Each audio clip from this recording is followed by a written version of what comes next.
മലയാള cinema മേഖലയിലെ പ്രശ്നങ്ങൾ പരിഹരിക്കാനുള്ള സർക്കാർ നീക്കത്തിന്റെ ഭാഗമായ സിനിമാ കോൺക്ലേവിന് തുടക്കം. 9 സെഷനുകളിലായി ചർച്ച നടക്കുന്ന കോൺക്ലേവ് മുഖ്യമന്ത്രി പിണറായി വിജയൻ ഉദ്ഘാടനം ചെയ്തു. സിനിമാ മേഖലയിൽ അടിമുടി നവീകരണം ആവശ്യപ്പെട്ടുള്ള ചർച്ചയുടെ കരട് രേഖ 24-ന് ലഭിച്ചു. ഹേമ കമ്മിറ്റി റിപ്പോർട്ട് പിടിച്ചുലച്ച മലയാള സിനിമയിൽ സിനിമാ നയം രൂപപ്പെടുന്നു. ആദ്യപടിയായുള്ള സിനിമാ കോൺക്ലേവിലെ കരട് ചർച്ചാ വിവരങ്ങൾ 24-ന് ലഭിച്ചു. സമഗ്രമാറ്റം ആവശ്യപ്പെട്ടാണ് കരട് രേഖ. സ്ത്രീകൾ നേരിടുന്ന പ്രശ്നങ്ങളിൽ പരിഹാരമുണ്ടാകണം. ലൈംഗികാതിക്രമവും വിവേചനവും അവസാനിപ്പിക്കണം. കാസ്റ്റിംഗ് കൗച്ചും ലഹരി ഉപയോഗവും തടയണം. സിനിമാ മേഖലയിൽ അമിതാധികാര പ്രവണത ഒഴിവാക്കണം.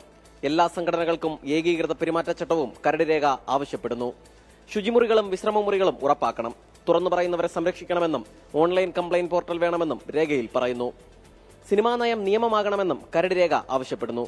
കോൺക്ലേവിൽ പങ്കെടുക്കുന്ന പ്രതിനിധികളോട് മുഖ്യമന്ത്രിയുടെ ഉപദേശം ഇങ്ങനെ: ഈ ഇൻഡസ്ട്രി നിലനിന്നാലേ തങ്ങളുള്ളൂ എന്ന ബോധത്തോടെ ഈഗോ മാറ്റിവെച്ച് പ്രശ്നങ്ങളുടെ പരിഹാരത്തിനായി എല്ലാവരും പ്രവർത്തിക്കേണ്ടതുണ്ട് എന്നുകൂടിയാണ് ഈ ഘട്ടത്തിൽ ഓർമ്മിപ്പിക്കാനുള്ളത്. പരിമിതികൾ കൂട്ടായ ചർച്ചയിലൂടെ പരിഹരിക്കാമെന്ന് മോഹൻലാൽ. മലയാള സിനിമയുടെ പ്രതിനിധി എന്ന നിലയ്ക്ക് ഈ വ്യവസായത്തിലൂടെ വളർന്ന് ഇതിന്റെ ഭാഗമായി നിൽക്കുന്ന എന്നെ സംബന്ധിച്ചിടത്തോളം കാലത്തിന്റെ മാറ്റങ്ങൾക്കനുസരിച്ചുള്ള പരിഷ്കാരങ്ങളുടെയും നവീകരണങ്ങളുടെയും കാര്യത്തിൽ ചില പരിമിതികൾ ഉണ്ടാവാം. അവ കൂട്ടായ ചർച്ചകളിലൂടെ തിരുത്താനും പരിഹരിക്കാനാവുമെന്നാണ് എന്റെ ഉത്തമ വിശ്വാസം.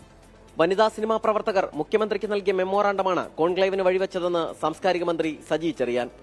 2 ദിവസം നീണ്ടു നിൽക്കുന്ന കോൺക്ലേവിൽ 9 വിഷയങ്ങളിൽ സമഗ്ര ചർച്ച നടക്കും. സലിം മാലിക്, 24.